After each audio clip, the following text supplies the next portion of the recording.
Άλλος ένας τελικός, κατηγορία 140-49 γενιά. Team Βεντούρης Βαγγέλης στη γραμμή νούμερο 1. Team DBM Τάσος μετά από 10 παίξιματα και 9 ισοπαλίες στο προηγούμενο γύρο.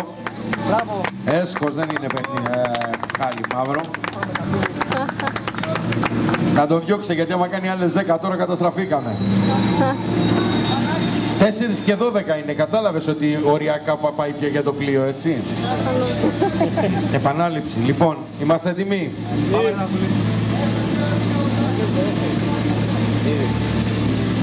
Ready, set, go.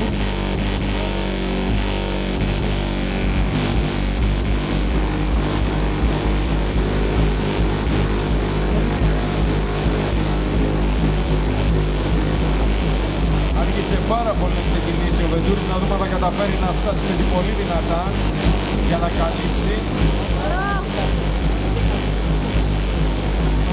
Πολύ δύσκολο. Λόγω κακής εκκίνησης εύκολα την νίκη το Team DBM Τάσος. Κερδίζει και το τρόπι στην κατηγορία. 149.7